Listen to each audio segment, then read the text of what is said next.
Greetings, this is Griff Ruby with my next installment of Isaac Asimov's short stories. This one is contained in the May 1949 issue of Astounding Science Fiction, and obviously it did not get the cover. But as usual, it is listed in the table of contents under novelettes as Mother Earth by Isaac Asimov. Page 59. So, let's take a look at page 59. And, alright, let's cover some simple housekeeping. There's not too much difference between this and the version included in the early Asimov, other than the artwork, publisher's blurbs, and two differences that I've found. One is extremely minor. For some reason, the original version of it talks about importing the elements of tine and molybdenum. Tin with an E on the end. Oops, Okay, they fixed that to just tin and molybdenum. So that's one very tiny change. So one less tine, huh? Okay. So the other change, however, is a bit more significant, and I'm kind of curious why it was made, but it does seem to have been made, namely that there's a final paragraph that just fell off the bottom or something as far as I can tell. So the last paragraph as presented in the early Asimov, and I checked that's both the hardback and the paperback editions also. Alright, it reads, slowly, Kylan began to think that perhaps Marino was not a monster after all. Dash. It ends there. In this version, however, it continues for an additional paragraph, just a little one. But for a century, the historians of Earth called the 3 Weeks' War a defeat. Well, what are we talking about? That's kind of a neat little summary to a story which is distinct from being set in a time at this particular juncture, a very different universe, which eventually was merged later on, from the Galactic Empire Foundation one. This one was with the Caves of Steel, Naked Sun, and I guess we could now add to that Robots of Dawn universe, wherein you have Elijah Bailey, there's R. Daniel, the robot, okay, and they are set in a world in which you have about 50 of these worlds that are, that have spacers living on them. They've been carefully inbred, crossbred, this bred, that bred, so as to be as humanly perfect. They have all the best surgical and other techniques to sustain them for unusually long lifetimes of several hundred years. That could be kind of nice, actually. And they live in a world where there's lots and lots of robots to be their servant in every little thing. So they just do what they want to do, and that's their whole existence. And apparently there's not much you need to do to justify your place in there. So, but it's kind of interesting to see this earlier glimpse. You see, he won't write the Caves of Steel until 1953 in the book. Well, it's serialized in 1953, but comes out as a book actually in 1954. That's why when you see copyright notices, you'll see both years on there. When I get to that, perhaps I can talk about it.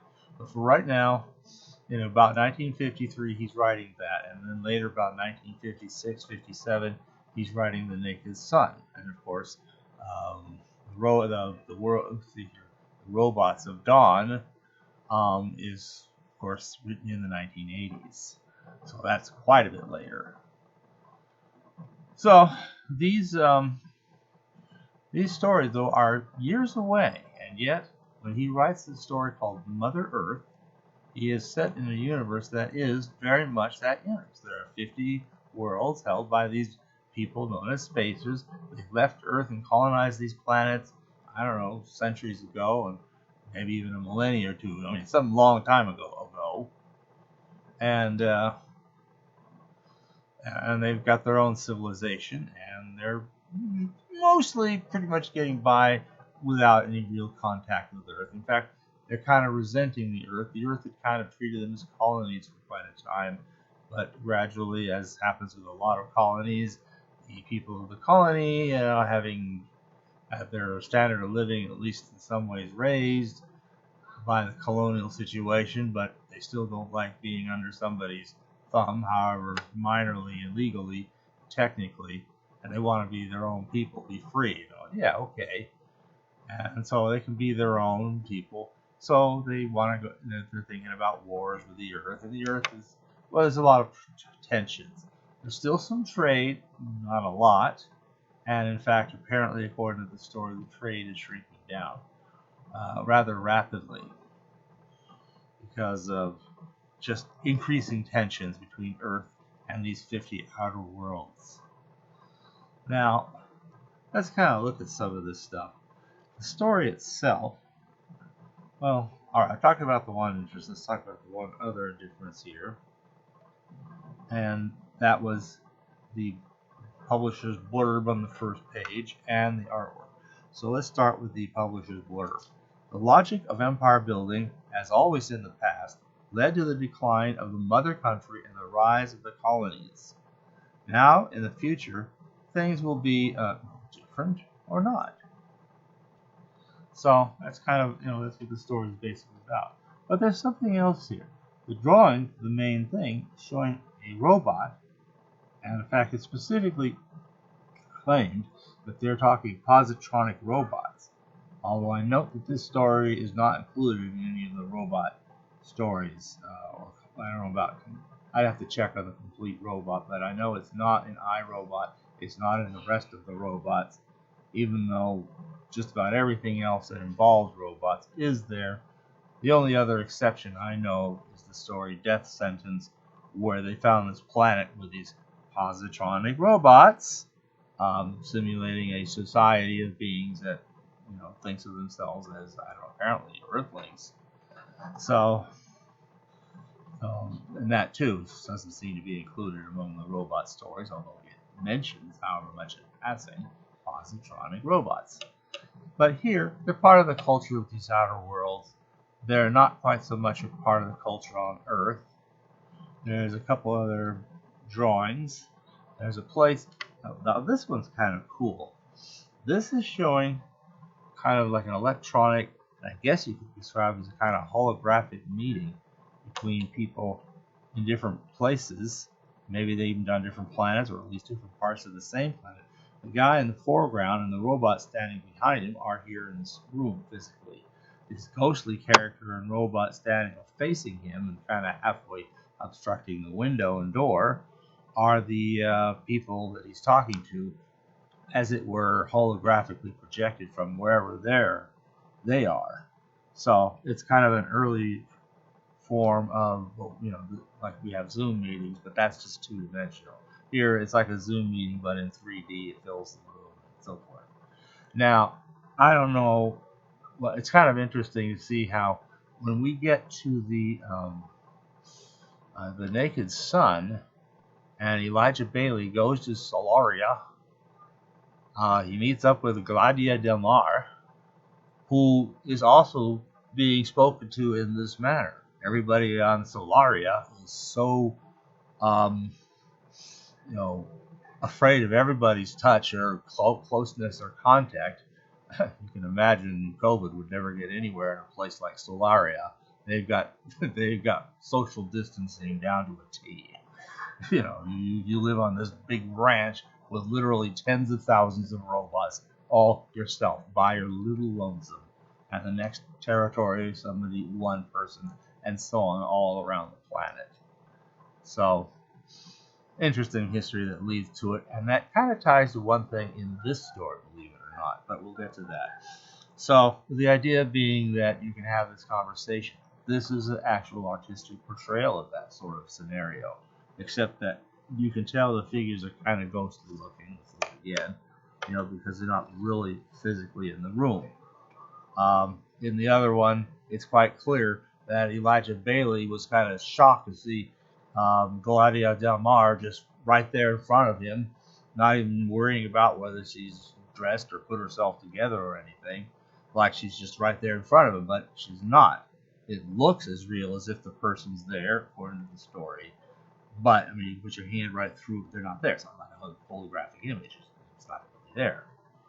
So, you know, but I think it's trying to convey in the picture something of that sort. Another drawing that doesn't seem terribly relevant. I'll just read a small glimpse of the story. Apparently, among the outer worlds, the main one is known as Aurora, which was also the first one of them colonized, which is kind of interesting. That carries all the way to the robots of Dawn, where Dawn is, in fact, Aurora. It's somewhere in the Sirius system or sector or something. Apparently not Sirius itself. That's not absolutely clear, and I think he may have left that ambiguous.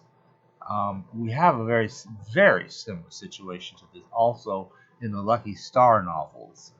David Starr, Lucky Starr, especially the later ones as we begin introducing robots and Syrians and so forth, with whom there seems to be something of some international tensions, or interglobal, interstellar, whatever tensions between Earth and these, again, 50 worlds of people who are from outer space and therefore called spacers because they're from space. At least from our standpoint, I mean, they got planets of their own, and of course, just as planet bound as we are in their natures. So, I don't know. But anyway, so they're having this convocation of 50 planets and so forth. And later on, a couple other worlds are having a little conversation. Interestingly enough, I note the two worlds besides Aurora are both names taken from the names of Saturn's satellites, Tethys and Rhea. Rhea is of relevance to the drawing here because they're having a little discussion because apparently the soil and other things coming from Earth just seem to have a kind of authenticity to them that never quite gets fully simulated in the crops and so forth of the outer worlds. So you've got this one guy from Rhea who definitely has a good solid trade relation with somebody on Earth who ships him some soil and then uses that soil and so forth. And so he's saying, the Rhean grew haughty in his term, no better soil in the sector, and the rye is top grade. I even sent 100 weight down to Earth for nutritional clearance, and it came back with full marks. He rubbed one side of his chin thoughtfully. It's flavor I'm talking about. Just doesn't seem to have the right. Here he is rubbing his chin. Whoop-de-doo. Okay, but it's illustrated. Okay. There's one more illustration. Let's see here. And that one is just showing a couple of planets, somebody's face, and got out of my brain. One of those clock things, and sands of time kind of thing. The idea of talking about time. You got these worlds, and there's a lot of time, and shadow of somebody's face who's trying to create and change how things will go in time as time passes. And that kind of comes in as a motif of the story. Going back to the one other picture for the cover, we have a picture of this giant positronic robot holding a Earth-like globe. It's as if the robots are kind of having everything in their hands, kind of symbolic of that idea. And maybe Earth is already uncomfortable with the prospect, though they don't seem to have had quite the same resistance as you'll see in the Elijah Bailey novels. But clearly robots are nowhere near.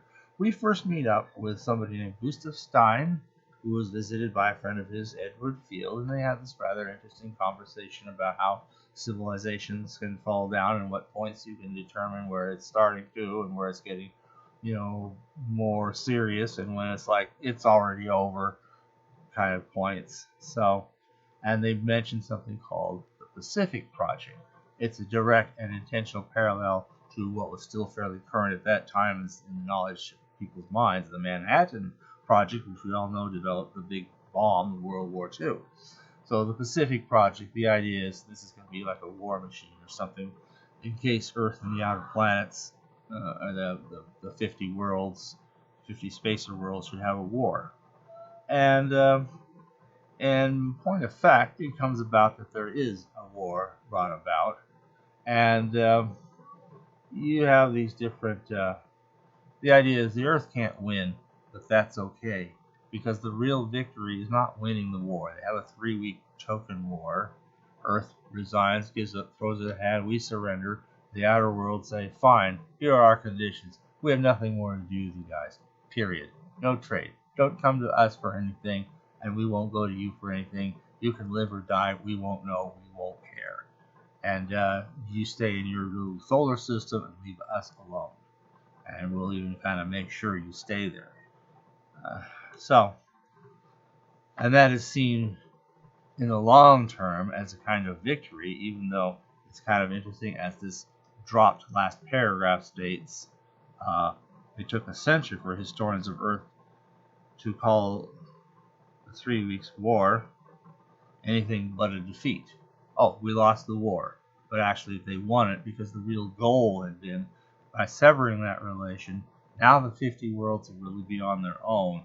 They can't use Earth's soil, Earth's living organisms anymore. Whatever they've got is what they've got, with whatever soils and other conditions they have, and they will thrive or not. And I guess this was seen as an idea of eventually maybe they'll come back to us with hat in hand saying, "Oh, please let's be part of your world again." And that seems to be how it seems to be hinting that it's going to go on. But a lot of this is just a lot of these different political discussions. There are important ambassadors. One confusing thing to be noted is that the ambassador from Aurora to Earth has the name of Morianu, and the ambassador from Earth to these 50 outer worlds has the name of Moreno. And both of those guys seem to be kind of idealists who think trade should continue and seem to be laboring to try to continue it. But eventually they kind of realize it's not that way. And in fact, I think Moreno actually, in a way, ends up going along with the plot, the Pacific Project, if you will, to eventually cause Aurora to cut itself and the other outer worlds to cut themselves off from the Earth. So now there's 50 worlds, and and tobacco trade. There's 50 worlds out there, and what's kind of interesting is that the 50th of these worlds, in this case, is not Solaria, but rather Hesperus. And of all the worlds, it also happens to be the furthest removed from the Earth, but the spatial distance is the least of it. The important point was that Hesperus had been colonized not by Earthmen, but by men from the outer world of Faunus, another outer world we don't hear about anywhere ever again.